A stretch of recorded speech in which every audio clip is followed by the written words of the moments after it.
अस्मद्गुरुभ्यो नमः। अस्मत्परमगुरुभ्यो नमः। अस्मत्सर्वगुरुभ्यो नमः। श्रीमते रामानुजाय नमः।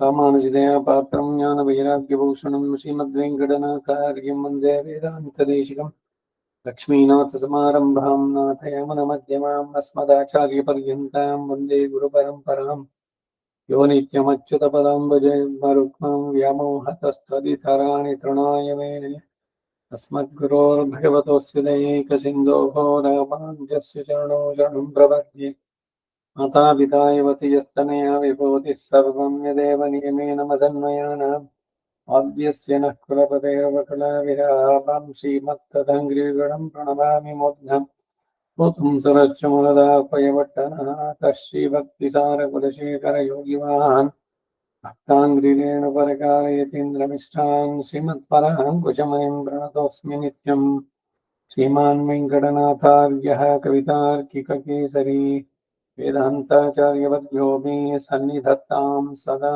हृदि ஷீரொன்னதொப்பல் திருவேங்கடமுடையான் பாரொன்னச் சொன்ன பழமொழிகள் ஓரொன்னதானேன யாதோ தாரணிகள் ஆழ்வார்க்கு வானேரப்பமளவம் வாழ்வு श्रीमते निगमान्त महादेशिकाय नमः।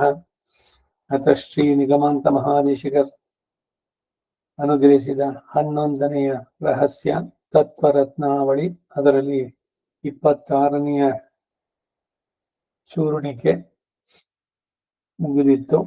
ಅಂತರ್ವ್ಯಾಪ್ತಿ ಬಹಿರ್ವ್ಯಾಪ್ತಿ ಬಗ್ಗೆ ಕಳೆದ ವಾರ ನೋಡಿದ್ವಿ. ಮುಂದಿನ ವಾಕ್ಯ 27ನೇದು. சர்வசரண்யனான இவனுக்கு ஸ்வரூப குண விபூதிகள் எல்லாவற்றாலும் உள்ள நித்திய பரத்வ ಉತ್ತರಾವಧಿ ರಹಿತಮಾಯಿ ಇರಕ್ಕುಂ. ಸರ್ವರಿಗೂ ಶರಣ್ಯನಾದ ಇವನಿಗೆ ಸ್ವರೂಪ ಗುಣ ಮತ್ತು ವಿಭೂತಿಗಳು ಎಲ್ಲದರಲ್ಲೂ ಇರುವಂತಹ ನಿತ್ಯ ಪರತ್ವವು ಕೊನೆ ಇಲ್ಲದೆ ನಿರವಧಿಕವಾಗಿರುವುದು, ಲಿಮಿಟ್ ಅನ್ನೋದಿಲ್ಲ. ಈಶ್ವರನ ಸ್ವರೂಪ ವಿಭು ಸ್ವರೂಪವು. ಸ್ವರೂಪದಿಂದಲೇ ಸಕಲ ಚೇತನ ಅಚೇತನರಿಗೂ ಆಧಾರನಾಗಿದ್ದಾನೆ ಈಶ್ವರ.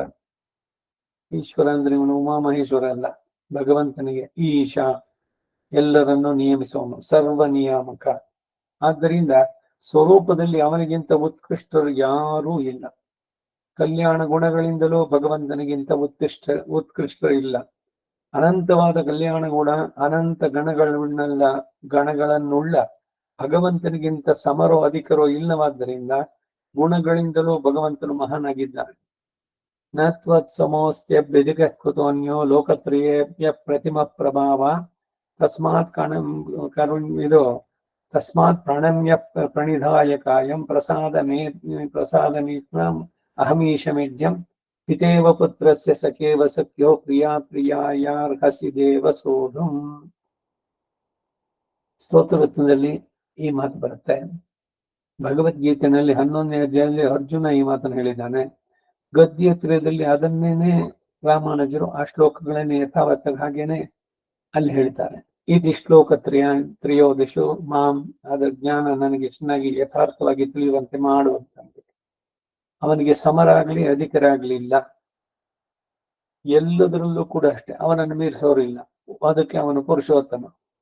ಪುರುಷೋತ್ತಮ ಯೋಗದಲ್ಲಿ ಅವನು ಹೇಳ್ತಾನೆ, ನಾನು ಪುರುಷೋತ್ತಮ ಹೇಗೆ ಅಂತ. ಈ ಗೋದೆ ಇದರಲ್ಲಿ ಉತ್ತಮನ್ ಪೇರ್ಪಾಡಿ ಅಂತ ಹೇಳ್ಬೇಕಾದ್ರೆ 3ನೇ ಪದ್ಯದಲ್ಲಿ ಪಾಶುರದಲ್ಲಿ ಉತ್ತಮ ಮೊದಲನೇದು ಉತ್ ತಸ್ಯ ಉತ್ ಇತಿ ನಾಮ. ಚಾಂದೋಗ್ಯದಲ್ಲಿ ಉಪನಿಷತ್ನಲ್ಲಿ ಈ ಮಾತು ಬರುತ್ತೆ. ತಸ್ಯ ಉತ್ ಇತಿ ನಾಮ. ಉತ್ತರ ಕ್ಷೀರಾಬ್ದಿನಲ್ಲಿದ್ದವನು, ವೈಯತ್ತು ವಾಳ್ವೀರ್ ಹಾಡ್ ಹೇಳ್ಬೇಕಾದ್ರೆ.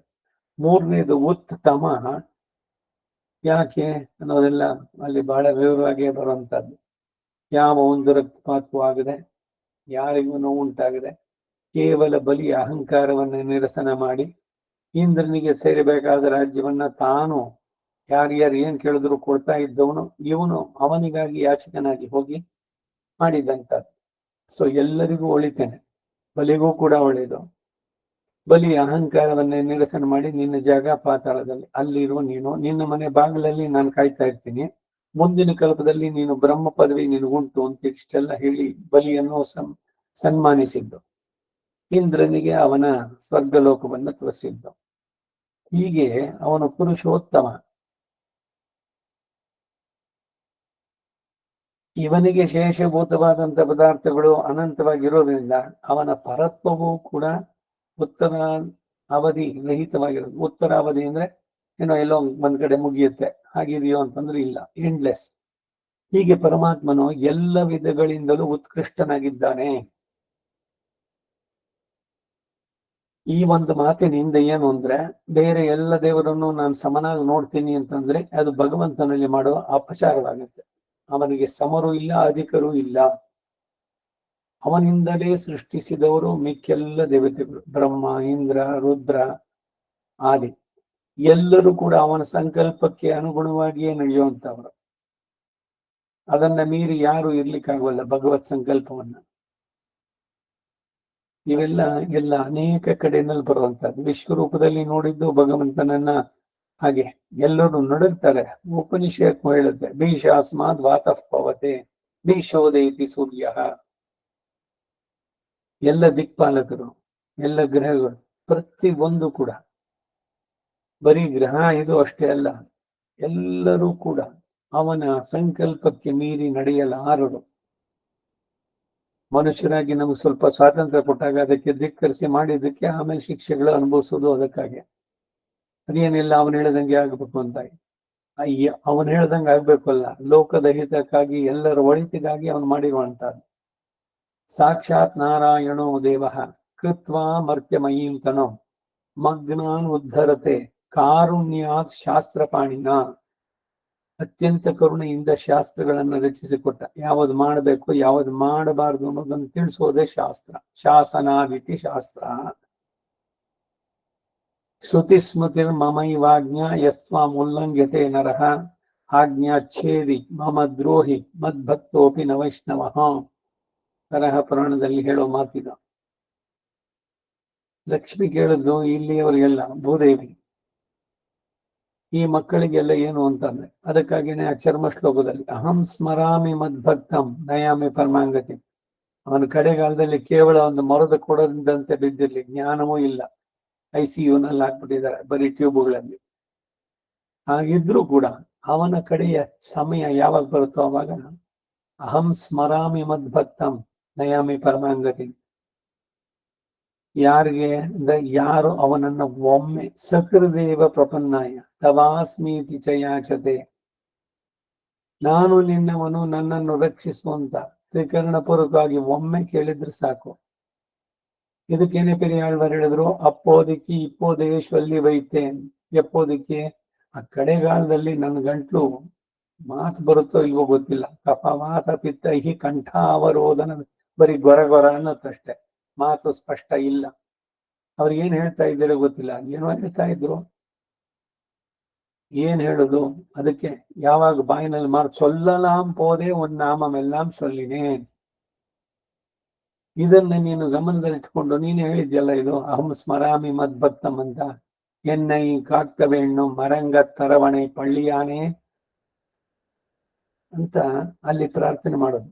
ಹೀಗೆ ಎಲ್ಲ ವಿಧದಿಂದಲೂ ಉತ್ಕೃಷ್ಟನಾದವನು, ಜಗದಾದಿ ಕಾರಣ, ಇವನನ್ನ ಧ್ಯಾನಿಸು, ಇವನಲ್ಲಿ ಶರಣಾಗು, ಇವನಲ್ಲಿ ನಿನ್ನನ್ನು ಸಂಪೂರ್ಣವಾಗಿ ಒಪ್ಪಿಸಿಕೋ. ಅವನು ನಿನ್ನನ್ನ ಎಲ್ಲ ಸರ್ವಧರ್ಮಾನ್ ಪರಿತ್ಯಜ್ಯ ಮಾಮೇಕಂ ಶರಣಂ ವ್ರಜ ಅಹಂ ತ್ವಾ ಸರ್ವ ಪಾಪೇಭ್ಯೋ ಮೋಕ್ಷಯಿಷ್ಯಾಮಿ. ಏನು ದುಃಖ ಪಡ್ಬೇಡ, ಮಾ ಶುಚಃ. ಇಷ್ಟೆಲ್ಲ ಮಾತುಗಳು ಭಗವಂತನದೇ ನುಡಿ. ಅವತಾರಗಳಲ್ಲೂ ಕೂಡ ಪೂರ್ವಾಚಾರ್ಯಗಳು ಇದನ್ನೇ ಮಾಡಿ ತಾವು ತೋರಿಸಿ ಪಡೆದಿದ್ದಿದ್ದೆ. ಮೇಲೆ ಯಾರ್ ಶೇವನ ಹಳ್ವೆಂಡುವನ ಕೆಟ್ಟಿಯೇಲ್ ಪೂರ್ವೆ ಪೂರ್ವೆ ಏತದೂಚುಹು. ಈ ಎಲ್ಲದರಲ್ಲೂ ಹೇಳೋದೇನು ಅಂತಂದ್ರೆ, ಹಿಂದಿನವರು ಮಾಡಿ ತೋರಿಸಿದ್ದಾರೆ ದಾರಿಯನ್ನ.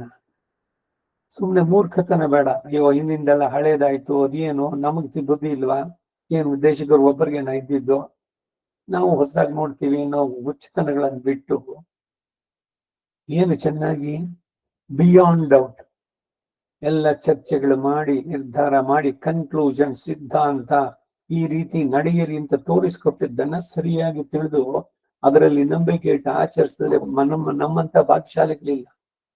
ದೇಶಿಕರಿಗೆ ಮೊದಲು ಅಥವಾ ರಾಮಾನುಜರ ಮೊದಲು ಹುಟ್ಟಿದ್ರೆ ಅವಾಗೇನು ಇದೆಲ್ಲ ಸಿಗ್ತಿತ್ತೇನೋ. ಇವರು ಎಲ್ಲವನ್ನು ನೋಡಿ ಮಾಡಿ ಥ್ರೆಡ್ ಬೇರೆ ಡಿಸ್ಕಷನ್ಸ್ ಎಲ್ಲವನ್ನು ಅವಲೋಕಿಸಿ ಹೇಳಿದ್ದಾರೆ. ಇದು ಬಹಳ ಶ್ರೇಷ್ಠವಾದದ್ದು. ಈ ರೀತಿ ನಿಮ್ಮ ಬಾಳನ್ನ ಮಾಡಿ ಸಾರ್ಥಕತೆ ಬಳಸ್ಕೊಳ್ಳಿ. ಆಳ್ವಾರ್ ಹೇಳೋದು ಅದೇ, ನಾನು ಸೊನ್ನೆ ನಮರುಂ ಸೊಲ್ಲಿ ನಮೋ ನಾರಾಯಣಮೇ. ಹೀಗೆ ಒಂದೊಂದರಲ್ಲೂ ತೋರಿಸಿರುವಂಥದ್ದು. ಅದರಲ್ಲಿ ನಂಬಿಕೆ ದೃಢವಾದದ್ದು, ಶ್ರದ್ಧೆ, ಅದರಿಂದ ಆಚರಿಸಿದ್ರೆ ನಾವು ಉದ್ಧಾರವಾಗ್ತೀವಿ. ಮುಂದಿನ ವಾಕ್ಯ 28. அதில் ಶೀಲಾದಿಗಳಾಲ್ ಬಂದ ಪರತ್ವಂ ತಾನೇ ಸೌಲಭ್ಯ ಪರ್ಯಂತಮ. ಅದರಲ್ಲಿ ಶೀಲವೇ ಮೊದಲಾದ ಗುಣಗಳಿಂದ ಉಂಟಾದ ಪರತ್ವವೇ ಸೌಲಭ್ಯದವರೆಗೂ ಎಲ್ಲ ಗುಣಗಳಲ್ಲೂ ಇರೋದು. ಶೀಲ ಅಂದ್ರೇನು? ಕ್ಯಾರೆಕ್ಟರ್, ಒಬ್ಬನ ಸ್ವಭಾವ, ನಡತೆ, ಇದೆಲ್ಲ ಅವನು ಹೇಗೆ ಬೆಳೆದಿದ್ದಾನೆ, ಯಾವ ರೀತಿ ಅವನು ಸಮಾಜದಲ್ಲಿ ತಾನು ನಡೀತಾನೆ, ಇದ್ರ ಮೇಲೆ ಬರುತ್ತೆ. ಸುಶೀಲ, ಒಳ್ಳೆಯ ನಡತೆಯುಳ್ಳವಳು. ಕ್ಯಾರೆಕ್ಟರ್ ಹೋದವನನ್ನ ಎಲ್ಲ ಕಳ್ಕೊಂಡ ಅಂತ, ದುಡ್ಡು ಕಳ್ಕೊಂಡ್ರೆ ತೆಗಿಬಹುದು, ಇನ್ನೇನೋ ಕಳ್ಕೊಂಡ್ರೆ ಸಿಗ್ಬಹುದು.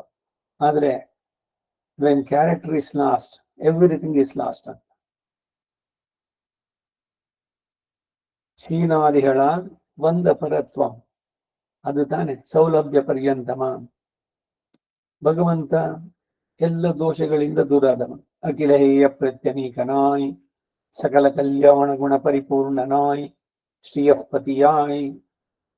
ಎಲ್ಲ ಕಾಲಕ್ಷೇಪ ಗ್ರಂಥಗಳಲ್ಲಿ ತಗೊಳ್ಳಿ, ಮೊದಲ ಆರಂಭದಲ್ಲಿ ಇದನ್ನೇ ಹಾಕುವಂತ. ಯಾವ ದೋಷಗಳು ಅವನ ಹತ್ರ ಬರೋಕ್ಕಾಗಲ್ಲ. ಅವನು ಪರ್ಫೆಕ್ಟ್, ಅವನು ಉತ್ತಮ, ಅವನು ಪರಿಪೂರ್ಣ.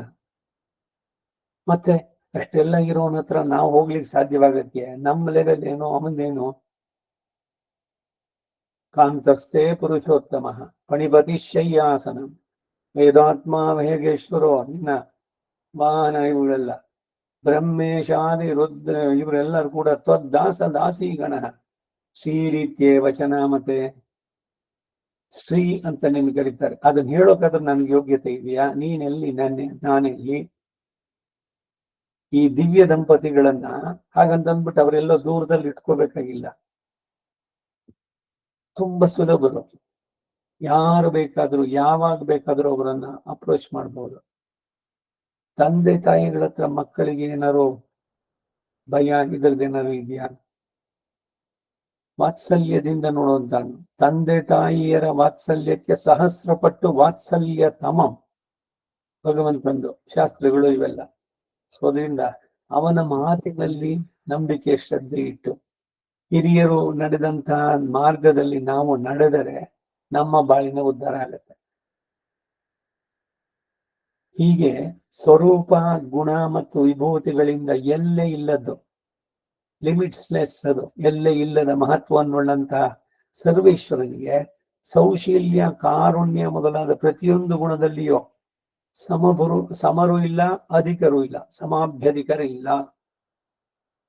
ಸಮಾಭ್ಯಧಿಕ ದರಿದ್ರ ಅಂತ ಅಂದ್ಯ ಅಂದ್ರೆ ಸಮರು ಅಧಿಕರು ಇಲ್ಲದೆ ಇರೋರು. ದಾರಿದ್ರ್ಯ ಅಂದ್ರೇನು? ಅದಿಲ್ಲದೆ ಇರುವಂತದ್ದು.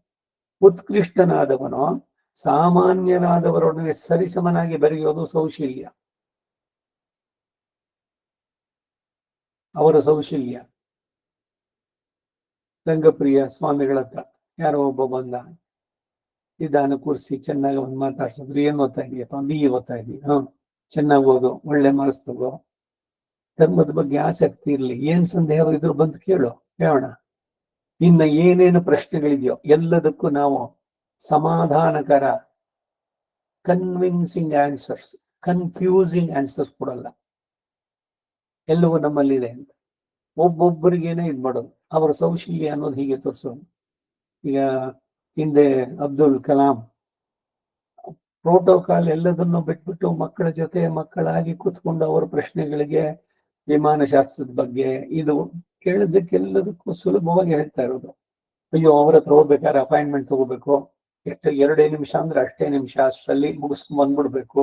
ಎಲ್ಲಿ ಅವ್ರ ಹತ್ರ ಹೋದಾಗ ಏನ್ ತಪ್ಪು ಮಾಡ್ಬಿಡ್ತೀವೋ, ಏನಾಗ್ಬಿಡುತ್ತೋ ಭಯ, ಇದು ಏನೂ ಇಲ್ಲ.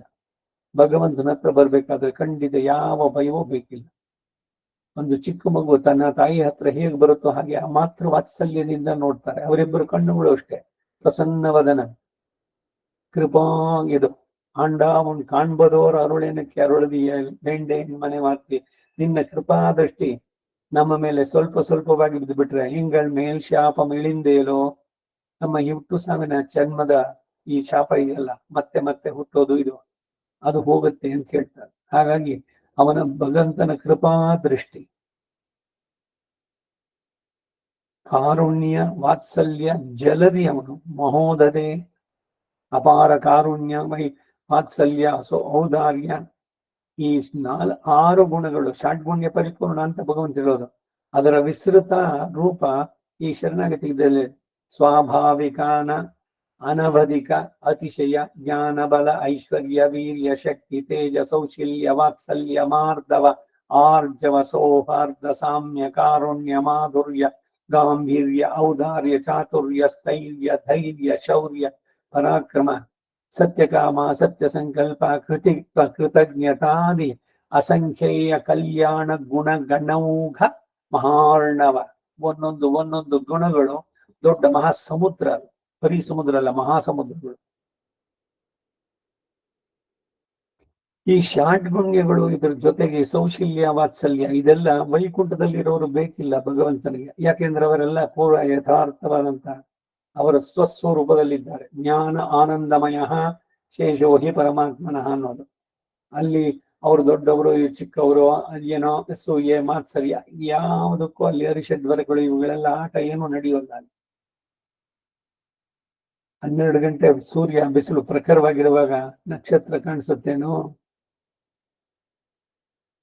ಆದ್ರೆ ಅಮಾವಾಸ್ಯೆ ದಿವಸ ರಾತ್ರಿ ನೋಡಿ ನಕ್ಷತ್ರಗಳು ಎಷ್ಟು ಚೆನ್ನಾಗಿ ಹೊಳೆಯುತ್ತೆ. ಹಾಗೆ ಭಗವಂತನ ಈ ಸೌಶಲ್ಯ ಸೌಲಭ್ಯ ನೋಡ್ಬೇಕು ಅಂದ್ರೆ ಭೂಲೋಕದಲ್ಲಿ ನಮ್ಮಂತವರ ಮಧ್ಯದಲ್ಲಿ ಗೊತ್ತಿದ್ದು ಅದೇ ತಪ್ಪುಗಳನ್ನು ಮಾಡ್ತೇವೆ. ಅವ್ರ ತಪ್ಪುಗಳೇ ಮಾಡಲ್ಲ, ಅವರ ನಿತ್ಯ ಸೂರಿಗಳು. ಈ ಸೌಶಲ್ಯ ಈ ಸೌಲಭ್ಯ ಅನ್ನೋದು ಇಲ್ಲಿ ಬಹಳ ಪ್ರಕಾಶವಾಗಿ ಬರುವಂತದ್ದು. ಏನನ್ನು ಮಾಡಲ್ಲ ಭಗವಂತ, ಭಕ್ತ ವತ್ಸಲ ಪತ್ತರಾವಿಯ ನಿತ್ತಿಲ ತೊತ್ತಿನೈ. ಭಕ್ತ ಹೇಳಿದ ಮಾತನ್ನು ಕೇಳುವಂತವನು. ಸೊನ್ನವಣ್ಣಂ ಶೈದ ಪೆರುಮಾನ್ ಯಥಾ ಮುಕ್ತಕಾರಿ, ಅವನಿಗೆ ಏನ್ ಹೇಳಿದ್ರೆ ಅದನ್ನು ಮಾಡುವಂತ. ಕಣಿಗಣ್ಣಂ ಬೋಗಿಂದ್ರ ಕಾಮರೂಪಂ ಗಚ್ಚಿ, ನನ್ನ ಶಿಷ್ಯ ಕಣಿಗಣ್ಣ ಹೋಗ್ತಾ ಇದ್ದಾನೆ, ನೀನ್ ಹೇಳು, ನಿನ್ನ ಹಾಸಿಗೆ ಸುತ್ಕೋ ಚಾಪೆ ತರ, ಬಾ ನನ್ನ ಹಿಂದೆ ಅಂತಂದ್ರು. ತಿರುಮಳಿಸಿ ಆಳ್ವ ತಿರುನಕ್ಷತ್ರ ಬರುತ್ತೆ ಸದ್ಯದಲ್ಲೇನೆ. ಸರಿ ಎದ್ದ ಕಾಂಚೀಪುರದಲ್ಲಿ.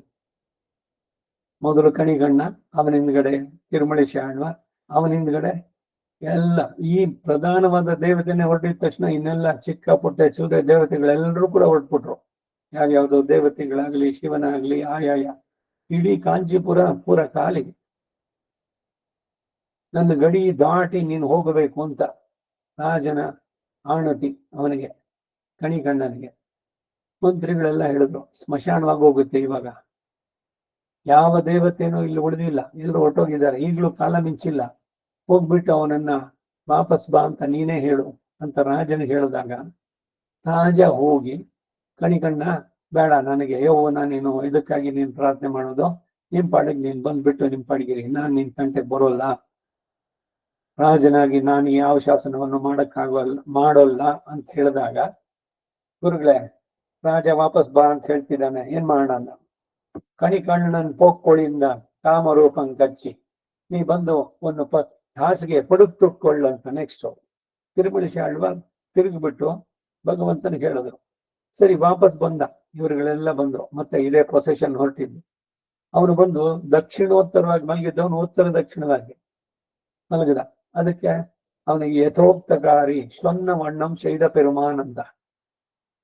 ಯಾಕೆ ಕತೆ ಅಂತಂದ್ರೆ ಭಗವಂತನ ಸೌಲಭ್ಯ ಸೌಶಲ್ಯ ಇವುಗಳನ್ನು ತಿಳಿಸೋದಕ್ಕೆ. ಭಕ್ತ ನಡೆದು ಬಂದಿದ್ದಾನೆ, ಇದು ಒಬ್ಬರಿಗಲ್ಲ, ಆಳ್ವಾರದಲ್ಲ, ಈ ದಾಸರಿಗೆ ಇದ್ರಲ್ಲೂ ಕೂಡ ಅಷ್ಟೇ. ಪುರಂದರ ದಾಸರದಕ್ಕೆ ನಡೆದು ಬಂದಿದ್ದಾರೆ, ತುಂಬಾ ಕಾಲು ನೋವು, ಅವ್ರಿಗೆ ಶಿಷ್ಯ ಯಾರೋ ಇದ್ದಾನೆ, ಅವನಿಗೆ ಹೇಳಿದ್ರು ಒಂದ್ ಸ್ವಲ್ಪ ಬಿಸಿ ನೀರು ತಗೊಂಬ ಅಂತ. ಆ ಶಿಷ್ಯ ಮಲಗ್ಬಿಟ್ಟಿದ್ದ. ಭಗವಂತ ಶಿಷ್ಯನ ರೂಪದಲ್ಲಿ ಬಿಸಿಯಾಗಿ ನೀರು ತಗೊಂಡು ಬಂದ. ಇವರಿಗೆ ಏನು ದೈಹಿಕ ಶ್ರಮ ಇದೆಲ್ಲ ಬಹಳ ಮನಸ್ಸು ವ್ಯಗ್ರವಾಗಿತ್ತು. ಬಿಸಿ ನೀರು ತಂದೆಲ್ಲ ಇಟ್ ಸುಡೋದು, ಕಾಲು ಸುಟ್ಟೋಗುತ್ತಲ್ಲ ಅಂತ ತೆಗೆದು ಎರ್ಸ್ಬಿಟ್ರು ಅವ್ನ ಮುಖಕ್ಕೆ. ಮುಯ್ಯ ಪಡೆದಿಲ್ಲ ಅಂತ ಇವರ ಮೇಲೆ ಒಂದು ಕಳ್ಳತನದ ಆರೋಪ ಬಂದು ಹಿಡ್ಕೊಂಡು ಹೊಡಿತಾರೆ ಇವನಿಗೆ ಪುರಂದರದಾಸರನ್ನ. ಅವಾಗ ಹೇಳ್ತಾರೆ, ಏನೋ ವಾಪಸ್ ತಗೊಳ್ತಾ ಇದೀಯಾ ನಾ ಮಾಡಿದ್ದಕ್ಕೆ ಅಂತ ಅಂದ್ಬಿಟ್ಟು ಅಂತ. ಭಗವಂತನ ಹೆಂಗೆ ನೋಡಿದ್ರು ಇವರು ಅಂತ ಭಾವಿಸಿ ಇದ್ ಮಾಡ್ಬೇಕಾದ್ರೆ ಭಕ್ತನಿಗೆ ಭಗವಂತ ಮಾಡುವಂತ ಕೆಲಸ ಇದು ಅದು ಅಂತಿಲ್ಲ. ಹಾಗೆ ಇದೆಲ್ಲ ಅವನ ಸೌಲಭ್ಯಕ್ಕೆ ಬೇಕಾದಷ್ಟು ನಿದರ್ಶನಗಳು ಹೇಳ್ತಾ ಹೋದ್ರೆ ಬೇಕಾದಷ್ಟು ಹೇಳ್ಬೋದು. ಹೀಗೇನೆ ಅನೇಕ ವೃತ್ತಾಂತಗಳು ಭಕ್ತರು ಇವರುಗಳಲ್ಲಿ. ಆ ಭಕ್ತ ವಿಜಯ ಅಂತ ಒಂದು ಗ್ರಂಥ, ಅದರಲ್ಲಿ ನೋಡಿ ಒಬ್ಬೊಬ್ಬರದು ಕೂಡ ಜೀವನದಲ್ಲಿ ಭಗವಂತ ಏನೇನ್ ಮಾಡ್ದ, ಏನ್ ಮಾಡ್ಲಿಲ್ಲ ಅಂತ ಕೇಳ್ಬೇಕು. ಎಲ್ಲವನ್ನೂ ಮಾಡ್ದ ಭಗವಂತನಿಗೆ, ಭಕ್ತನಿಗೆ ಸೇವೆಯನ್ನ. ಹಾಗೆ ಈ ಸೌಶಲ್ಯ ಇವೆಲ್ಲ ಏನು ಸೌಶಲ್ಯ ಅಂದ್ರೆ ಉತ್ಕೃಷ್ಟರಾದವರು ಸಾಮಾನ್ಯರಾದವರೊಡನೆ ಸರಿಸಮನಾಗಿ ಬೆರೆಯುವಂತಹದ್ದು ಸೌಶಲ್ಯ. ಇದಕ್ಕೆ ವಿರುದ್ಧವಾದದ್ದನ್ನು ಹೇಳ್ತೀನಿ ಕೇಳಿ. ಈ ಕಬ್ಬನ್ ಪಾರ್ಕ್ ನಲ್ಲಿ ಪ್ರೆಸ್ ಕ್ಲಬ್, ಈ ಕ್ಲಬ್ ಅದು ಇದು ಇದೆಯಲ್ಲ, ಆದ್ರೆ ಯಾವುದೋ ಒಂದು ಮೀಟಿಂಗು ಇದು ಆದ್ರೆ ಅಲ್ಲಿ ಹೋಗಿ ನೀವು ನೋಡ್ಬೇಕಿಲ್ಲ, ಮೌನವಾಗಿ ನೋಡಿ. ಏನೋ ಬಿಸ್ನೆಸ್ ಇದ್ ಮಾಡೋವಂಥವ್ರು, ಲಕ್ಷಗಳಲ್ಲಿ ಬಿಸ್ನೆಸ್ ಮಾಡೋವ್ರ ಜೊತೆ ಕೋಟಿನವ್ರು ಮಾತಾಡೋದು ತಿರುಗು ನೋಡಲ್ಲ ಇವ್ರನ್ನ. ಇದು ಕ್ಲಬ್ಗಳ ಕಥೆ ಆಯಿತು. ಒಂದು ಮದುವೆ ಸಮಾರಂಭ, ಮತ್ತೊಂದು ಕಡೆ ಯಾರು ಹೆಚ್ಚಿಗೆ ಚಿನ್ನವನ್ನು ಧರಿಸಿರ್ತಾರೋ ಆ ಮಾಲೆ ಈ ಮಾಲೆ ಇದುಗಳೆಲ್ಲ, ಇನ್ಯಾರು ಹೆಚ್ಚಿಗೆ ಹಣ ಇದೆಯೋ ಅಂತವ್ರು ಅವ್ರ ಹತ್ರ ಹೋಗಿ ಮಾತಾಡ್ತಾರೆ, ಬೇರೆಯವ್ರು ಮಾತಾಡ್ಸೋದು. ಅದು ಸರೀಕರಲ್ಲಿ ಅವ್ರ ಹತ್ರ ಮಾತಾಡಿದ್ರೆ ನಮ್ ಲೆವೆಲ್ ಏನಾಯ್ತು? ಈ ರೀತಿ ಮಾತುಗಳು ಕೇಳ್ತೀವೋ ಇಲ್ವೋ? ಇದೆಲ್ಲ ಏನು ನಮ್ಮ ಪ್ರೆಸ್ಟೀಜು, ನಮ್ಮ ಲೆವೆಲ್ ಏನು, ನಾವ್ ಇನ್ನೊಬ್ಬರ ಜೊತೆ ಹೇಗೆ ಹೋಗೋದು, ಅವ್ರ ಜೊತೆ ಮಾತಾಡ್ಬಿಟ್ರೆ ನನ್ನ ಮರ್ಯಾದೆ ಕಡಿಮೆ ಆಗುತ್ತೆ. ಇದು ಲೋಕದಲ್ಲಿ ನಡೆಯುವಂತ ವ್ಯವಹಾರಗಳು. ಅಂದ್ರೆ ಭಗವಂತ ಅದೆಲ್ಲ ಉತ್ಕೃಷ್ಟನಾಗಿದ್ರು ಕೂಡ ಸಾಮಾನ್ಯರಾದವರನ್ನೇ ಸರಿಸಮನಾಗಿ ಬೆಳೆಯುವಂತದ್ದು. ಏನು ಗೊತ್ತಿಲ್ಲದ ಗೊಲ್ಲರ ಕುಲದಲ್ಲಿ ಬೆಳೆದಿ ಹುಟ್ಟಿದ್ದಾನೆ. ಅವರ ರಕ್ಷಣೆಯನ್ನ ಒಂದೊಂದು ಹೆಜ್ಜೆಯಲ್ಲೂ ಮಾಡಿದ್ದಾನೆ. ಅವರಿಗೆ ಯಾರು ತೊಂದರೆ ಕೊಡ್ತಿದ್ರು ಅಂತವ್ರು ಒಬ್ಬರನ್ನು ಉಳಿಸ್ಲಿಲ್ಲ. ಅದು ಬರೀ ಗೋಕುಲಕ್ಕೆ ಒಂದೇ ಅಲ್ಲ, ನರಸಿಂಹ ಬಂದದ್ದು ಅದಕ್ಕಾಗೇನೆ. ತನ್ನ ಭಕ್ತರಿಗೆ ಏನಾರು ಉಂಟಾದ್ರೆ ಅವನು ಹೇಳಿದ ಮಾತನ್ನ ನಡೆಸೋದಕ್ಕೆ. ಹೀಗೆ ಅವನ ಸೌಶಲ್ಯ ಸ್ವಾರ್ಥ ನಿರಪೇಕ್ಷವಾಗಿ ಪರರ ದುಃಖವನ್ನು ನಿವಾರಿಸಲು ಇಚ್ಛಿಸುವಂತದ್ದು ಕಾರುಣ್ಯ.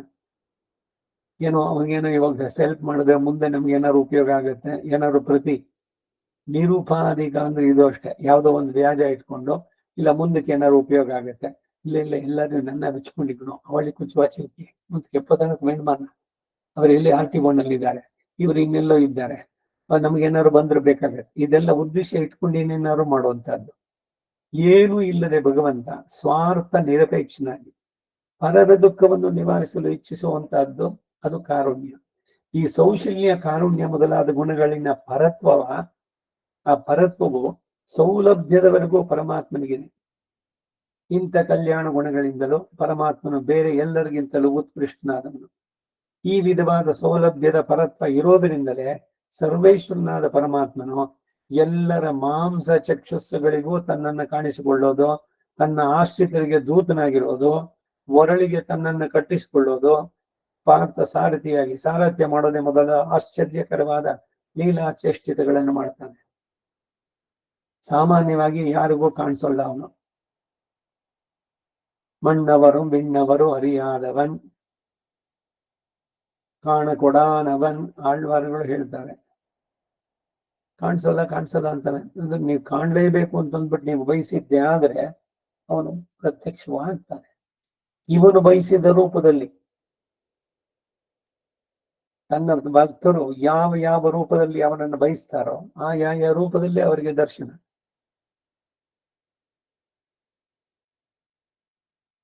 ಹೀಗೆ ಆಶ್ಚರ್ಯಕರವಾದ ಚೇಷ್ಟತೆಗಳನ್ನ ಭಗವಂತ ನಡೆಸ್ತಾನೆ.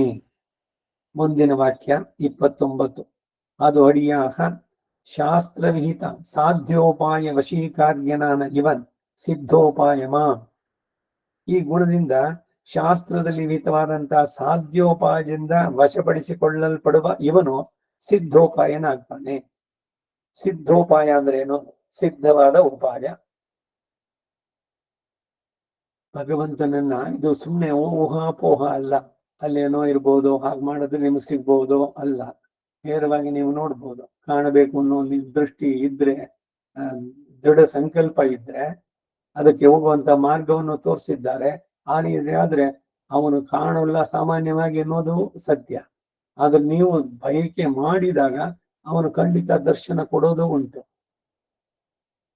ಒಂದಲ್ಲ ಎರಡಲ್ಲ, ಅನೇಕವಾಗಿ ವೃತ್ತಾಂತಗಳು. ಮತ್ತೆ ಹೇಳದಲ್ಲ, ಈ ಮಹಾರಾಷ್ಟ್ರದ ಅಭಂಗಗಳಲ್ಲಿ ಅವನನ್ನು ಕೊಂಡಾಡಿರೋ ರೀತಿಗಳು. ಏಕನಾಥ, ತುಕಾರಾಮ, ಒಬ್ರೆ ಇಬ್ರೆ ಅಲ್ಲಿ ನಮ್ಮ ಆಳ್ವಾರಗಳು, ದಾಸರು 7 ಜನ ಆದ್ರು. ಬರೀ ಪುರಂದರ, ಕನಕ ಇವರಿಬ್ರೆ ಅಲ್ಲ. ಭಗವಂತನ ಕಂಡವರು ಅನೇಕರು ಹಿಂದೆ ಇದ್ರು, ಈಗಲೂ ಇದ್ದಾರೆ. ಆದ್ರೆ ಈಗಿರೋರು ನಾನ್ ಭಗವಂತನ ಕಂಡೆ ಅಂತ ಏನು ಬೋರ್ಡ್ ಹಾಕೊಳ್ಳಲ್ಲ ಹಣೆ ಮೇಲೆ. ಅಜ್ಞಾತವಾಗಿರ್ತಾರೆ ಅಷ್ಟೆ. ಲೋಕದ ಹಿತವನ್ನ ಬೆಳೆಸ್ತಾ ತಾನೆಲೆಯ ಪಿಂತಿರ್ದು ದೀನತೆಯ ತೋರಿ ಅಭಿಮಾನವನ್ನು ತೊರೆದು ತಮ್ಮ ಬದುಕಿನ ಕೃತಕೃತ್ಯತೆಯನ್ನ ಪಡೆದು ಸಾರ್ಥಕವಾಗಿ ಸಮಾಜ ರೂಪಿ ಭಗವಂತನ ಸೇವೆ ಮಾಡಿ ಸದ್ದಿಲ್ಲದೆ ಹೊರಡ್ತಾ ಇರ್ತಾರೆ.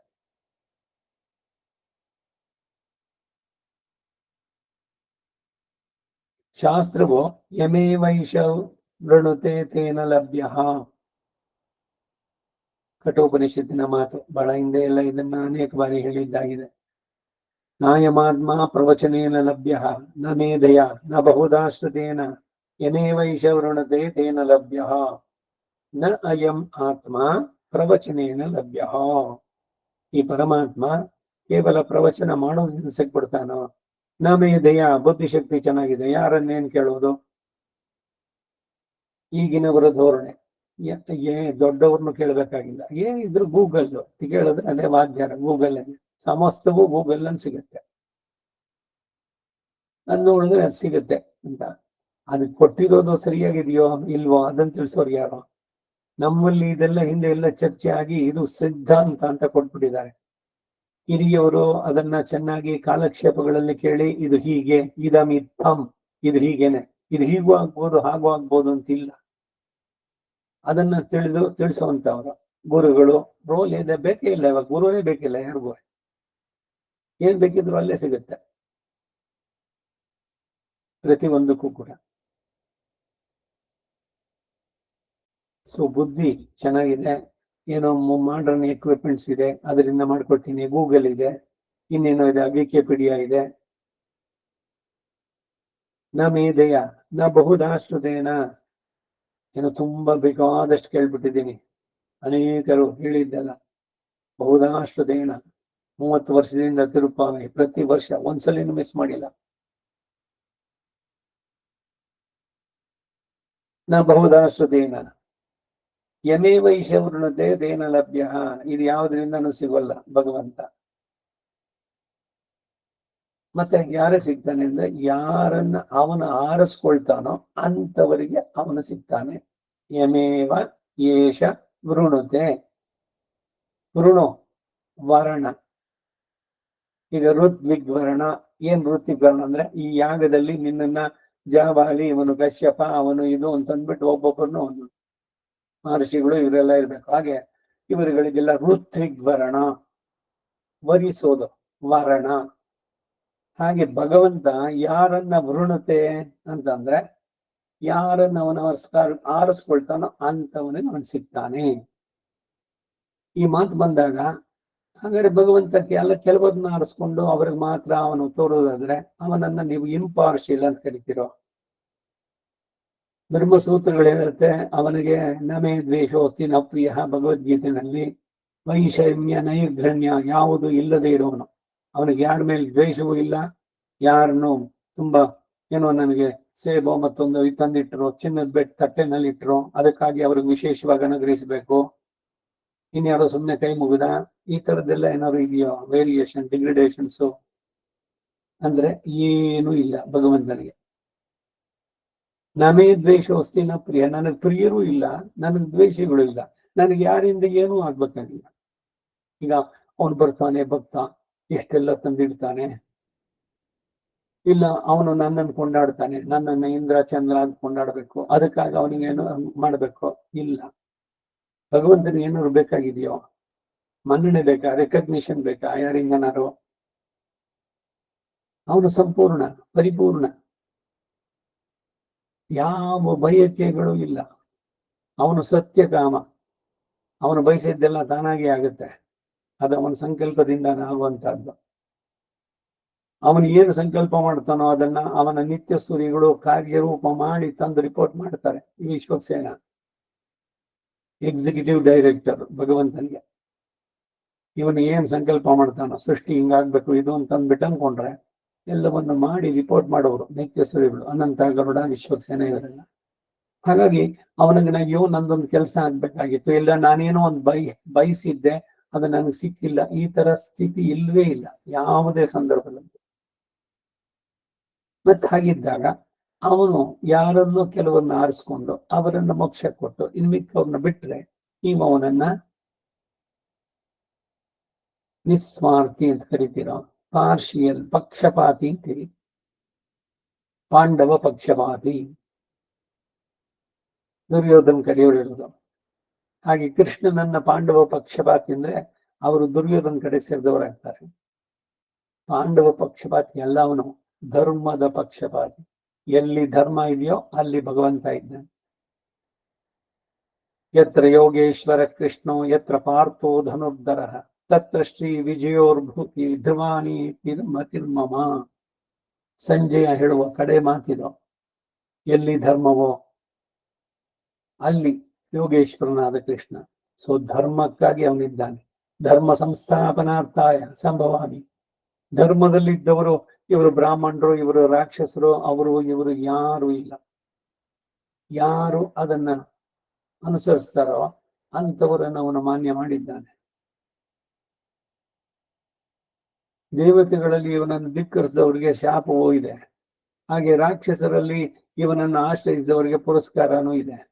ವಿಭೀಷಣ ಕೇಳಿದ್ನ ನನ್ನ ಲಂಕಾಧಿಪತಿ ಮಾಡು ಅಂತ, ಇಲ್ಲ ಚಿರಂಜೀವಿತ್ವ ಪಟ್ಟ ಅವನಿಗೆ ಸಿಗ್ತಲ್ಲ, ಎಲ್ಲರಿಗಿಂತ ದೀರ್ಘವಾಗಿ ಬಾಳುವಂತಹದ್ದು ಇದೆಯೋ?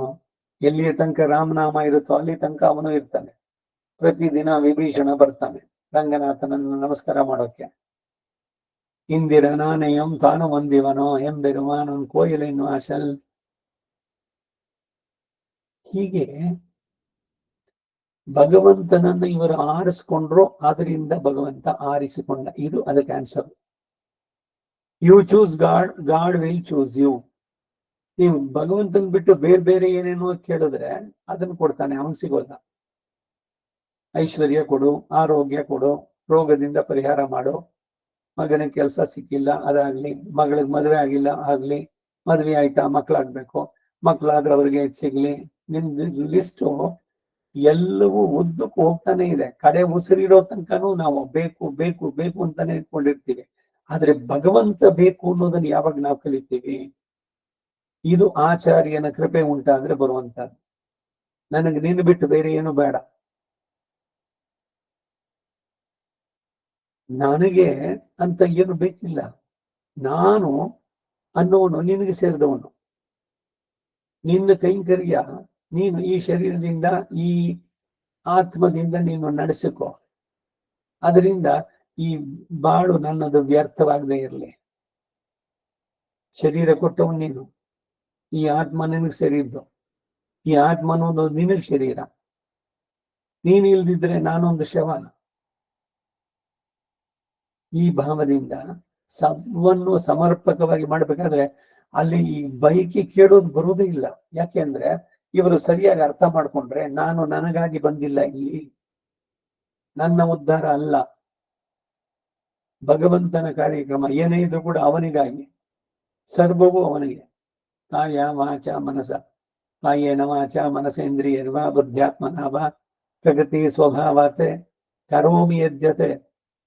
ಏನು ಮಾಡ್ತೀನೋ ಕೃತಂ ಯದ್ಯತೆ ಕರಿಷ್ಯಮಾಣಂ ಯದ್ಯತೆ ಸರ್ವಂ, ಮುಂದೆ ಮಾಡೋದು, ಹಿಂದೆ ಮಾಡಿದ್ದು, ಈಗ ಮಾಡಿದ್ದು ಎಲ್ಲವೂ ಶ್ರೀಮನ್ನಾರಾಯಣಾಯತಿ ಸಮರ್ಪಯ. ಶ್ರೀಮನ್ನಾರಾಯಣ, ಶ್ರೀ ವಿಶಿಷ್ಟನಾಗಿರುವಂತ ನಾರಾಯಣನ್ ಸಮರ್ಪಣೆ.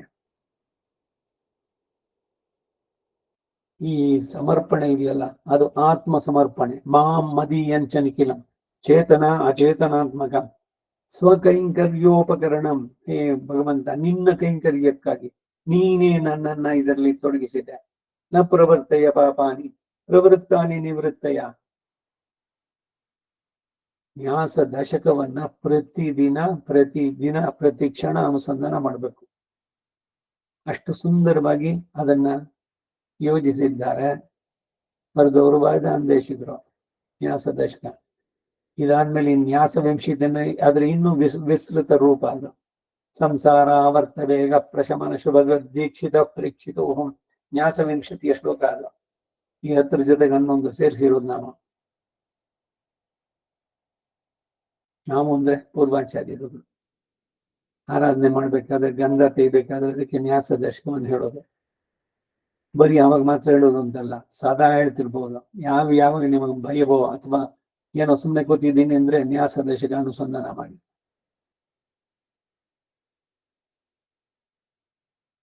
ಭೀಷ್ಮ ಕೇಳಿದ 6 ಪ್ರಶ್ನೆಗೆ ಉತ್ತರವಾಗಿ ಜಗತ್ ಪ್ರಭಂ ದೇವದೇವಂ ಅನಂತಂ ಪುರುಷೋತ್ತಮ ಸ್ತುವನ್ನಾಮ ಸಹಸ್ರೇಣ ಪುರುಷ ಸತತೋತ್ಥಿತ ಉದ್ಧಾರವಾಗ್ತಾನೆ. ಕಿಂ ಜಪನ್ ಮುಚ್ಚತೆ ಜಂತು ಜನ್ಮ ಸಂಸಾರ ಬಂಧನ. ವಿಷ್ಣು ಸಹಸ್ರನಾಮ ಉಂಟಾಗಿದ್ದು ನಾಳೆ ದಿವಸ ಏಕಾದಶಿ, ಭೀಷ್ಮ ಏಕಾದಶಿ. ಅದು ಶ್ರೀರಾಮ ರಾಮ ರಾಮೇತಿ 3 ಸಲ ಹೇಳ್ತೀರಿ. ವನಮಾಲಿ ಗದೀಶಾಂಗಿ 3 ಸಲ ಹೇಳ್ತೀರಿ. ದಿವಸಕ್ಕೆ ಪ್ರತಿದಿನಾನು 3 ಸಲ ವಿಷ್ಣು ಸಹಸ್ರನಾಮ ಹೇಳ್ಬೇಕು. ಶಾರ್ಟ್ ಕಟ್ ಮಾಡಬೇಡಿ. ಏನೋಪ ಏನಲ್ಲ ಗುಣ, ಪಾರ್ವತಿ ಕೇಳಿದ್ಲು, ಶಿವ ಹೇಳ್ದ, ಶ್ರೀರಾಮ ರಾಮ ರಾಮ ಆಗೋಯ್ತು. ಅದಲ್ಲ, ಪೂರ್ಣವಾಗಿ ನೆನ್ಬೇಕು. 1000 ನಾಮಂ ಚೊಲ್ಲಿ ಅದು ಒಂದ್ಸಲಿನ ಸದಾ ಹೇಳ್ತಾ ಇರಬೇಕು. ಪ್ರಾತಃ ಸವನ, ಮಾಧ್ಯಂದಿನ ಸವನ, ಸಾಯಂ ಸವನ. ಆ ನಾಮ ಸಂಕೀರ್ತನೆ ಅವನನ್ನು ಪಡೆಯೋದು ಬಹಳ ಸುಲಭವಾದ ಮಾರ್ಗ. ಹೀಗಾಗಿ ಭಕ್ತವತ್ಸಲನಾದ ಭಗವಂತನ ಅನುಗ್ರಹ ಬೇಕು ಅಂತಂದ್ರೆ ಅವನಲ್ಲಿ ನಮ್ಮನ್ನ ನಾವು ಒಪ್ಪಿಸಿಕೊಳ್ಳೋಣ. ತಸ್ಯ ವಶೀಕರಣಂ ತಸ್ಯ ಶರಣಾಗತಿರೇವ ಅಂದ್ರು ನಮ್ಮ ಪೂರ್ವಾಚಾರ್ಯರುಗಳು. ಭಗವಂತನ ವಶೀಕರಿಸೋದು ಹೇಗೆ ಅಂತಂದ್ರೆ ನಿಮ್ಮನ್ನ ನೀವು ಅವನ ಒಪ್ಪಿಸ್ಕೊಂಡ್ಬಿಡಿ. ಆಮೇಲೆ ನೀವು ಏನ್ ಹೇಳಿದ್ರೆ ಅದನ್ನ ಹೇಳ್ತಾನೆ. ಚನ್ನವಣ್ಣಂ ಶೈದ ಪೆರುಮಾನಿ ತಾನು ಹೇಳ್ದಂತೆ. ನೀವು ನಿಂತು ಹಾಡಿದರೆ ಅವನು ನರ್ತನ ಮಾಡ್ತಾನೆ. ನೀವು ಕುಳಿತುಕೊಂಡ್ರೆ ಅವನು ನಿಂತ್ಕೊಳ್ತಾನೆ ಮುಂದೆ. ನೀವು ಮಲ್ಕೊಂಡ್ರೆ ಅವನು ಕೂತ್ಕೊಳ್ತಾನೆ. ಏನೇನ್ ಮಾಡ್ಬೇಕು ಅಂದ್ರೆ ಎಲ್ಲವನ್ನು ಸದಾ ನಿಮ್ ಜೊತೆ ಇರ್ತಾನೆ. ಅಗ್ರದ ಪೃಷ್ಠತಶ್ಚೈವ ಪಾರ್ಶ್ವತಶ್ಚ ಮಹಾಬಲಂ ಆಕರ್ಣ ಪೂರ್ಣಧನ್ವಾನೋ ಜಲೇ ರಕ್ಷತವಾರ ಹೊಸ್ತಲೇ ರಕ್ಷತವಾಮನಃ ಅಠವ್ಯಾಂ ನಾರಸಿಂಹಶ್ಚ ಸರ್ವತಃ ಪಾತು ಕೇಶವಃ. ಈ ಸ್ತೋತ್ರ ಸಾಹಿತ್ಯದಲ್ಲಿ ಕವಚ ಅಂತ ಒಂದಿದೆ. ಎಲ್ಲ ಕವಚಗಳು ಇದೆ. ವೆಂಕಟೇಶ ಕವಚ, ಹಯಗ್ರೀವ ಕವಚ, ನರಸಿಂಹ ಕವಚ, ರಾಮನ 12 ಪಂಜರಿಕಾ ಸ್ತೋತ್ರ, ಕೃಷ್ಣ ಕವಚ, ಯಾವ್ದಕ್ಕೆ ತಗೊಂಡು ಇದೆ. ಕಣ್ಣು ಅವನು ಈಗಿನ ಹೆಸರಿನಲ್ಲಿ ಪಾತು ಅವನ ರಕ್ಷಿಸಲಿ, ತಲೆನ ಅವನು ಮಾಡಲಿ, ಕಿವಿಗಳನ್ನ, ಕತ್ತು, ಎದೆ, ಕೈ, ಕಾಲು, ಒಂದೊಂದೇ ಅಂಗಗಳನ್ನ ಹೇಳ್ತಾ ಬರೋದು. ಮುಂದೆ ಹಿಂದೆ ಅಕ್ಕ ಪಕ್ಕ ಮೇಲೆ ಕೆಳಗೆ ಎಲ್ಲ ಕಡೆಯಿಂದನೂ ಕೂಡ ಅವನ ರಕ್ಷೆ.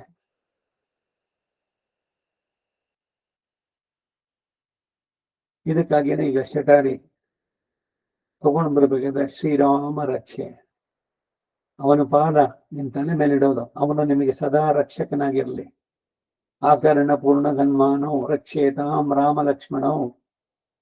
ಭಕ್ತಿ ಶ್ರದ್ಧೆಯಿಂದ ಭಗವಂತನ ಪಾದವೇ ನಮ್ಮ ತಲೆ ಮೇಲೆ ಇಡ್ತಾ ಇದ್ದಾನೆ. ಬಲಿ ಚಕ್ರವರ್ತಿ ತಲೆ ಬಗ್ಸಿ ಕೂತ್ಕೊಂಡಿದ್ದ, ಅವನ ಮೇಲೆ ಕಾಲಿಡ್ತಾ ಇದ್ದಾನಲ್ಲ, ಅದನ್ನ ನೆನೆಸ್ಕೊಳ್ಬೇಕು ಈ ಶಟಾರಿ ತಗೊಳ್ಬೇಕಾದ್ರೆ. ಅಷ್ಟೇ ಭಕ್ತಿ ಶ್ರದ್ಧೆಯಿಂದ ಅದನ್ನು ಸ್ವೀಕರಿಸ್ಬೇಕು. ಶಠಾರಿ ಶಠಗೋಪಾನ.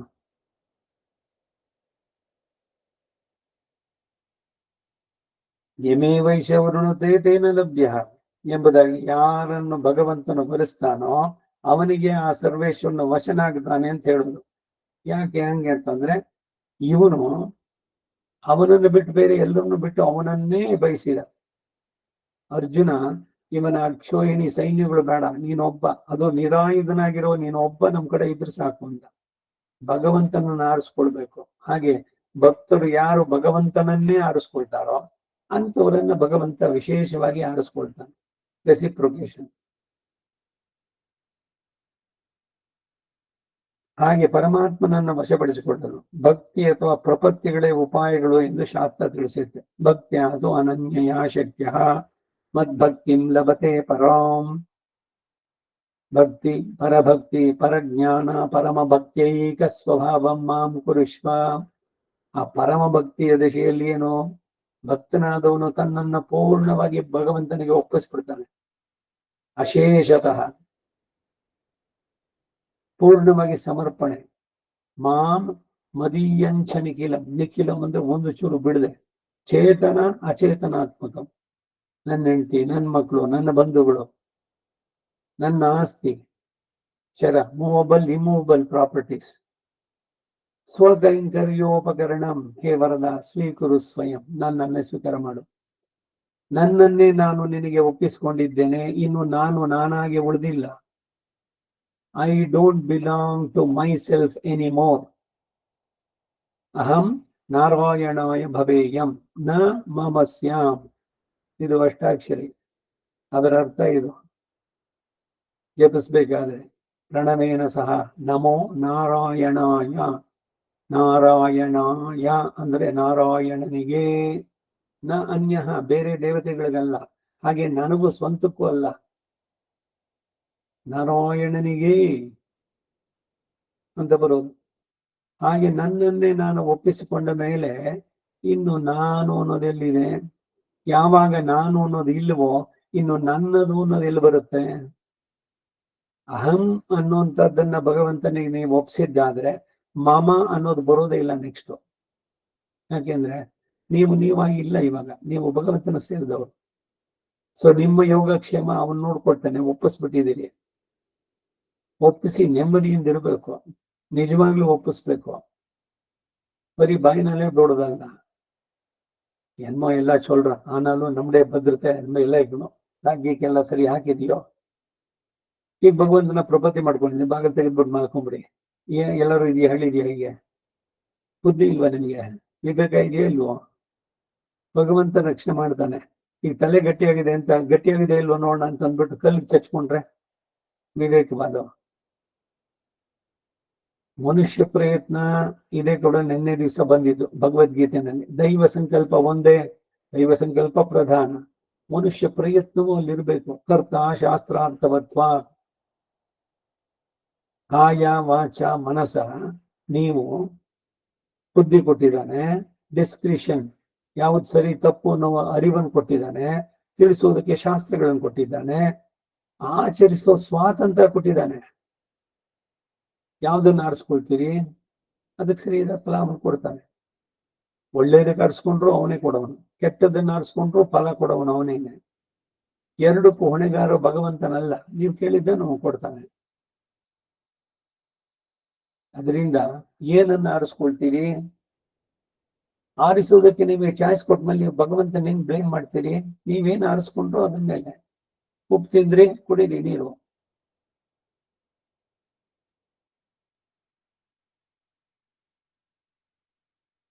ಭಗವಂತನ ಪಡೆಯೋಕೆ ಮಾರ್ಗಗಳು ಇದೆರಡೇನೆ, ಭಕ್ತಿ ಅಥವಾ ಪ್ರಪತ್ತಿಗಳು. ಈ ಭಕ್ತಿ ಪ್ರಪತ್ತಿಗಳು ಒಬ್ಬ ಚೇತನನ್ನು ಅನುಷ್ಠಿಸಬೇಕಾದ್ದರಿಂದ ಅವುಗಳನ್ನ ಸಾಧ್ಯೋಪಾಯಗಳು ಅಂತ ಹೇಳ್ತಾರೆ. ಈಗ ಸಾಧ್ಯೋಪಾಯ ಸಿದ್ಧೋಪಾಯ ಅಂದ್ರೆ ಏನು ಅನ್ನೋದಕ್ಕೆ ಬಂದಿದ್ದು.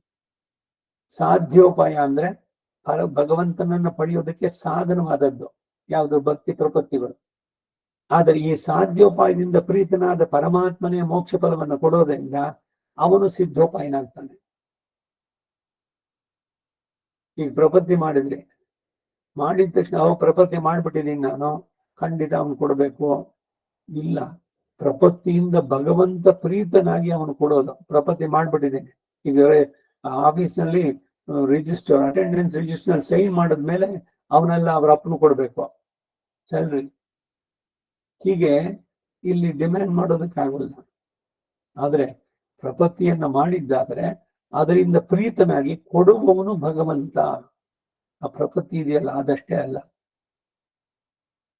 ಅದೊಂದು ಮೂಡ್ ಅಷ್ಟೇ ಭಗವಂತನನ್ನು ಪಡೆಯುವುದಕ್ಕೆ ಇವುಗಳಲ್ಲಿ ಬರುವಂತಹದ್ದು. ಕೊಡುವನು ಯಾರೋ ಪ್ರಧಾನ ಭಗವಂತನಿಗೆ. ಅದಕ್ಕಾಗಿ ಅವನನ್ನ ಸಿದ್ಧೋಪಾಯ, ಸಿದ್ಧವಾಗಿರುವಂತ ಉಪಾಯ.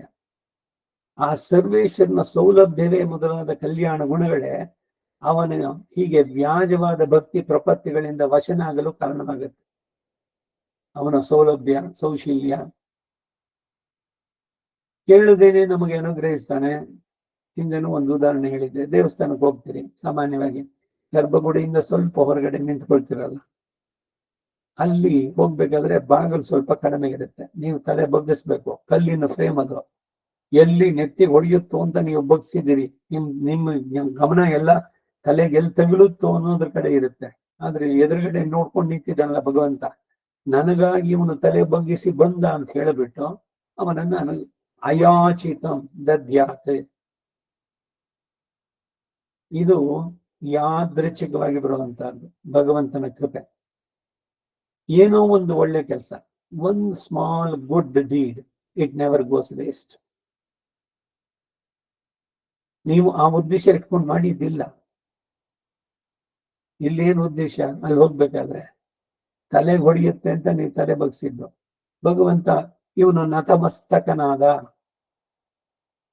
ನತೋಸ್ಮಿ.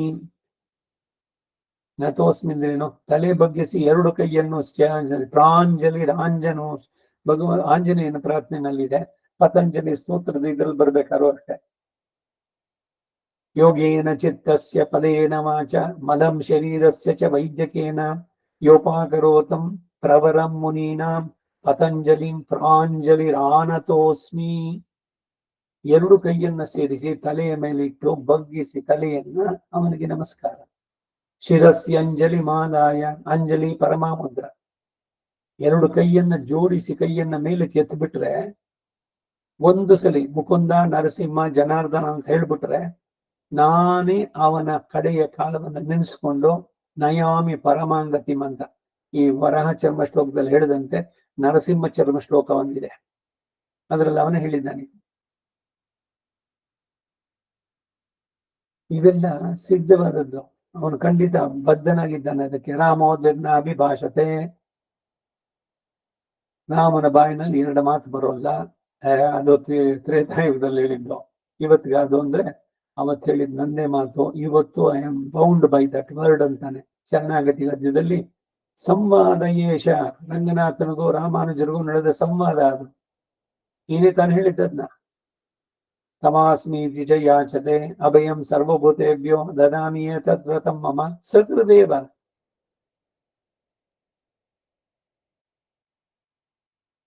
ಯಾವುದೋ ಕಾಲದಲ್ಲಿ ಹೇಳಿದ್ದು ಅದನ್ನ ಇವತ್ತು ಎಲ್ಲ ಕಾಲಕ್ಕೂ ಅದು. ನಾನು ಶರಣಾಗತ ರಕ್ಷಕನಾಗಿ, ಅದೇ ನನ್ನ ವ್ರತವಾಗಿ ನಾನು ಪಡೆದಿದ್ದೇನೆ. ರಾಮನಾಗಿ ಹೇಳಿದ್ದ ಮಾತು ಇವತ್ತಿಗೂ ನಾನು ಅದನ್ನ ಪಾಲಿಸ್ತೇನೆ ಅಂತ ಹೇಳಿದ್ರು. ಅದರಿಂದ ಭಗವಂತನಿಗೆ ನೆನಪಿಸೋದು ಇದು ಅಷ್ಟೇ. ಶರಣಾಗತರನ್ನ ರಕ್ಷಿಸ್ತಾನೆ. ಅವನ ಸೌಲಭ್ಯವೇ ಮೊದಲಾದ ಕಲ್ಯಾಣ ಗುಣಗಳೇ. ಅವನು ಹೀಗೆ ವ್ಯಾಜವಾದಂತ, ಇದು ಬರೀ ಒಂದು ಎಷ್ಟೇ ವ್ಯಾಜ ಅಂದ್ರು ಭಕ್ತಿ ಪ್ರಪತ್ತಿಗಳಿಂದ ವಶನಾಗಲು ಕಾರಣವಾಗುವುದು. ಒಂದು ಒಳ್ಳೆ ಕೆಲಸ, ಅದೇ ಒಂದು ವ್ಯಾಜ. ಭಗವಂತನ ಕೃಪೆ ನಮ್ಮ ಮೇಲೆ ಉಂಟಾಗೋದಕ್ಕೆ. ಯಾಕೆ ಕೆಟ್ಟದನ್ನ ಯಾಕೆ ಮಾಡ್ಬೇಕು? ಅದ್ಯಾಕೆ ಒಳ್ಳೇದೇ ಮಾಡ್ಬೇಕು? ಒಳ್ಳೇದೇ ಮಾಡಿದ್ರೇನು ಅಂದ್ರೆ ಭಗವಂತನ ಕೃಪೆ ಉಂಟಾಗುತ್ತೆ. ಹೀಗೆ ಪರಮಾತ್ಮನು ತಾನೇ ಕಡೆಯಲ್ಲಿ ಉಪಾಯನಾಗಿದ್ದು ಫಲ ಕೊಡೋದರಿಂದ ಅವನನ್ನ ಸಿದ್ಧೋಪಾಯ ಅಂತ ಹೇಳಲ್ಪಡುತ್ತೆ. ಮುಂದಿನ ವಾಕ್ಯ ಹಾಗೂ ಇದೆ ಕಡೆ ವಾಕ್ಯ ಈ ತತ್ವರತ್ನಾವಳಿಗೆ. ಸಾಧ್ಯ ಪ್ರಾಪ್ಯಮಾನ ಕೈಂಕರ್ಯಕ್ಕೆ ಪ್ರತಿ ಸಂಬಂಧಿಯಾಯ್ಕೊಂಡು ಸಿದ್ಧ ಪ್ರಾಪ್ಯನಾಂ.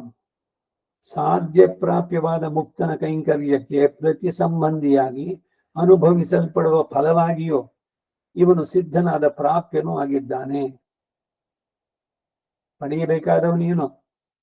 ಪಡೆದ ಮೇಲೆ ಏನು ಅಂದ್ರೆ ನಿರತಿಶಯವಾದ ಅವನಿಗೆ ಸಮಾನವಾದಂತಹ ಆನಂದ. ಅದೇ ಸಾಯುಜ್ಯ. ಯುಕ್ ಸಾಯುಜ್ಯ, ಸಾಮೀಪ್ಯ, ಸಾರೂಪ್ಯ, ಸಾಲೋಕ್ಯ ಇವೆಲ್ಲ ಮೊದಲು ಬಂದಿದ್ದು. ಸಾಯುಜ್ಯ,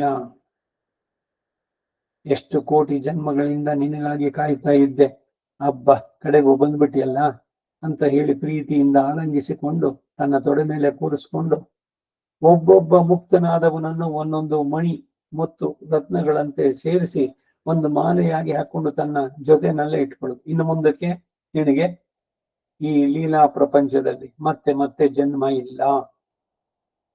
ನೋ ರೀಬರ್ತ್ ಟು ಯು, ನ ಚ ಪುನರಾವರ್ತತೆ. They will never return to this mundane world.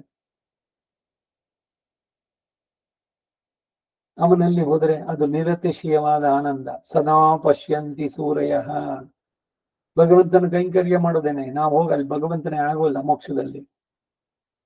ಭಗವಂತನಿಗೆ ಎಲ್ಲ ವಿಧದಲ್ಲೂ ಸಮಾನ ಐಡೆಂಟಿಟಿ, ಅವನದೇ ತರ ರೂಪ, ಕಿರೀಟ, ಚತುರ್ಭುಜಗಳು, ಒಬ್ಬೊಬ್ಬನ ಪುರುಷ ಸ್ತ್ರೀ ಅಂತಿಲ್ಲೂ ಇಲ್ಲ, ಎಲ್ಲರೂ ಕೂಡ ಅಷ್ಟೇ. ಪೂರ್ಣವಾದ ಜ್ಞಾನ. ನಾನು ಭಗವಂತನಿಗೆ ಕಿಂಕರ, ನಾನಿರೋದೇ ಅವನಿಗೆ ಸರ್ವಿಸ್ ಮಾಡೋಕೆ.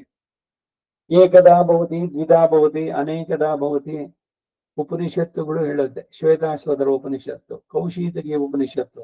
ಈ ಪ್ರಪತ್ತಿ ಮೋಕ್ಷದಲ್ಲಿ ಏನಿದೆ ಅನ್ನೋದ್ರ ವರ್ಣನೆ ಬಹಳ ಸುಂದರವಾಗಿ ಬರುತ್ತೆ. ವೈಕುಂಠ ಗದ್ಯತ್ರಯದಲ್ಲಿ ಸುಮ್ಮನೆ ಏನೋ ನಾವು ಕಾಣದು ಯಾವುದೋ ಏನೋ ಹೇಳ್ತಾರೆ ಅಂತಲ್ಲ, ಇವೆಲ್ಲ ಅನುಭವಿಸಿ ಹಾಡಿದಂತಹದ್ದು. வந்தவர்எதிர்கொள்ள மாமணிமண்டபத்து அந்தமில் பேரின்பத்து அடியரோர் இருந்தமை ಶೂಳ್ ವಿಶುಂಬಣಿ ಮಹಿಲ್. ಆ ದಶಕದಲ್ಲಿ ಇಲ್ಲಿಂದ ಹೊರಟವನು ಹೆಂಗ್ ಹೋಗ್ತಾನೆ, ಅಲ್ಲಿ ಏನ್ ಮಾಡ್ತಾನೆ, ಎಲ್ಲವನ್ನು ಕೂಡ ವರ್ಣನೆ ಮಾಡಿದ್ದಾರೆ.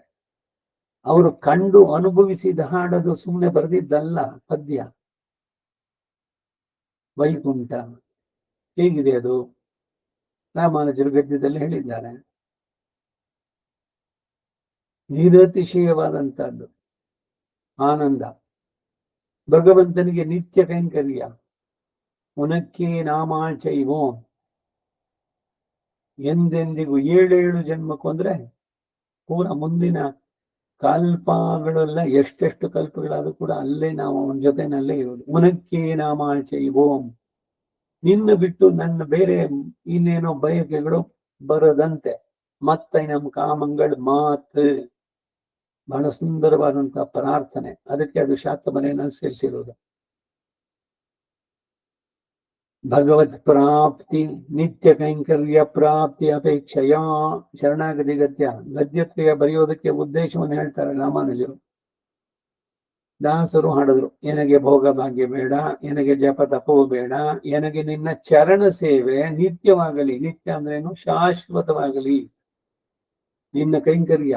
ಅಲ್ಲಿ ಮೋಕ್ಷ ಸಾಮ್ರಾಜ್ಯದಲ್ಲಿ ಅಲ್ಲಿ ಏನ್ ಮಾಡ್ತೀನಿ ಅದನ್ನ ನೀನು ಇಲ್ಲಿ ನನಗೆ ಕೊಡೋದಾದ್ರೆ ವೈಕುಂಠ ವಾಸೇಪಿ ನಮೇ ವಿನಾಶಃ. ವೈಕುಂಠ ಬೇಡ ಅಂತ ಹೇಳಿಲ್ಲ ದೇಶಗಳು. ಇಲ್ಲೇನೆ ದೀಪ ಪ್ರಕಾಶ ಸನ್ನಿಧಿಯಲ್ಲಿ ಅವರಿಗೆ ಆ ಆನಂದ, ಮೋಕ್ಷದಲ್ಲಿ ಸಿಗುವಂತ ಆನಂದ, ಭಗವಂತನನ್ನು ಕಂಡು ಅವನನ್ನ ಸೇವಿಸಿ ಅವನಿಗೆ ಮಾಡುವಂತ ಸರ್ವೀಸು, ಇವುಗಳೆಲ್ಲ. ಹಾಗೆ ಅವನು ಸಿದ್ಧನಾದ ಪ್ರಾಪ್ಯನೂ ಆಗಿದ್ದಾನೆ. ಉಪಾಯವು ಸಿದ್ಧೋಪಾಯ ಮತ್ತು ಸಾಧ್ಯೋಪಾಯ ಎಂದು 2 ಬಗೆಯಾಗಿರುವಂತೆ ಫಲವೂ ಕೂಡ 2 ಬಗೆಯಾಗಿದೆ. ಫಲವೇ ಪ್ರಾಪ್ಯ ಅಥವಾ ಉಪೇಯ ಅಂತ ಹೇಳುವಂಥದ್ದು ಫಲ. ಈಗ ಏನೇ ಮಾಡಿದ್ರು ಕೂಡ ಏನಾದ್ರು ಒಂದು ರಿಸಲ್ಟ್ ಇರ್ಬೇಕಲ್ಲ. ಕಷ್ಟಪಟ್ಟು ಓದಿ ಮಾಡಿದ್ದಕ್ಕೆ ಪರೀಕ್ಷೆ ಪಡೆದಕ್ಕೇನು ಅಂದ್ರೆ ರಿಸಲ್ಟ್ ಬಂತು. ಆ ರಿಸಲ್ಟ್ ಇನ್ನೇನಾದ್ರು ಇದೆಯೋ, ಅದೇ ಫೈನಲ್. ಹಾಗೆ ಇಲ್ಲಿ ಫಲ ಪಡೆಯುವಂತಹದ್ದು ಅದೇ ಪ್ರಾಪ್ಯವಾದದ್ದು. ಅದು ಸಹ ಸಾಧ್ಯ ಪ್ರಾಪ್ಯ ಮತ್ತು ಸಿದ್ಧ ಪ್ರಾಪ್ಯ ಅಂತ 2 ಬಗೆ. ಸಾಧ್ಯವೆಂಬುದು ಒಬ್ಬ ಚೇತನನು ಮಾಡುವ ಕೃತ್ಯ, ಅದು ಪರಮ ಪದದಲ್ಲಿ ಮುಕ್ತನು ಮಾಡುವ ಕೈಂಕರ್ಯವೇ ಆಗಿದೆ. ಆ ಕೈಂಕರ್ಯವನ್ನು ಸ್ವೀಕರಿಸುವನು ಪರಮಾತ್ಮನೇ, ಮತ್ತು ಆ ಪರಮಾತ್ಮನೇ ಮುಕ್ತರಿಂದ ನೇರವಾಗಿ ಅನುಭವಿಸಲ್ಪಡುವವನು ಆಗಿರೋದ್ರಿಂದ ಅವನು ಸಿದ್ಧ ಪ್ರಾಪ್ಯನೂ ಆಗಿದ್ದಾನೆ.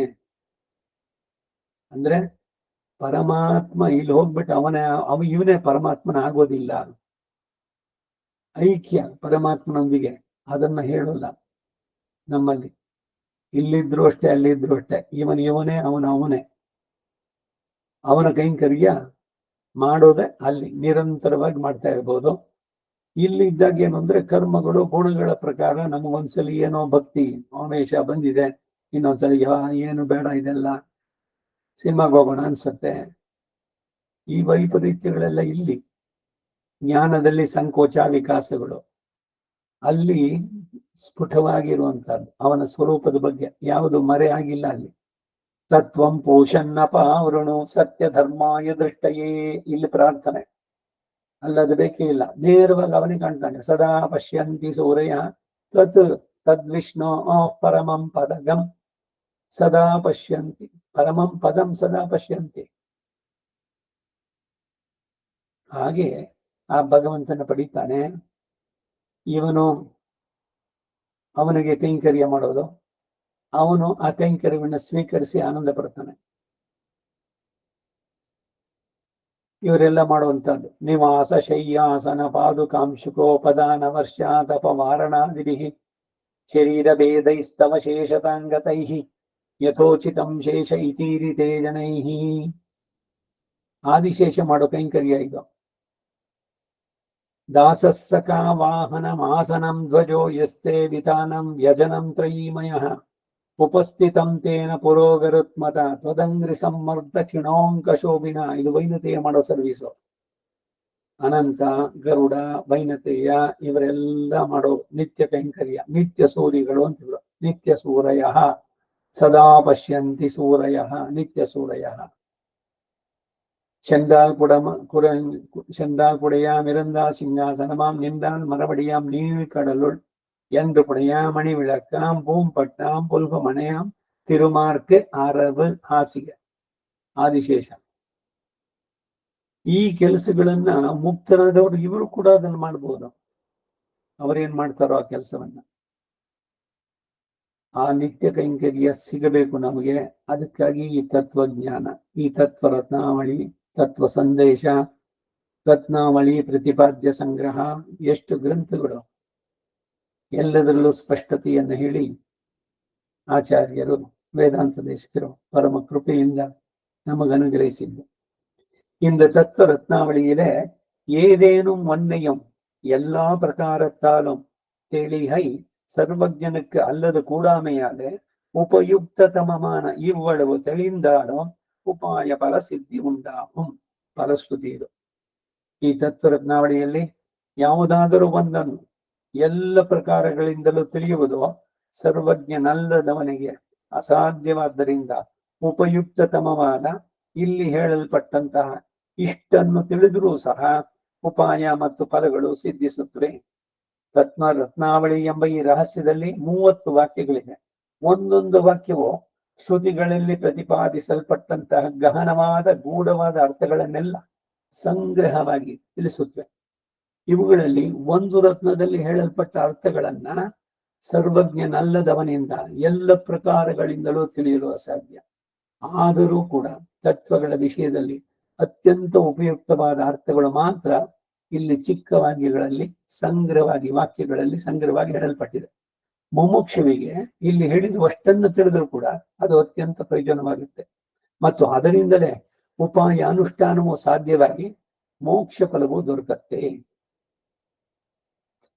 நாராயணன் பரன் நாம் அவனுக்கு நிலையடியோம் சோரால் அனைத்தும் அவன் உடம்பென்னும் சுருதிகளால் சீரார் பெருந்தகை தேசிகர் எம்மை திருத்துதலால் ತೀರಾಮಯಲಕ್ಕತ್ತುಂ ತಿರಂಬಾಲ್ ತಳಿವೊತ್ತನೇ.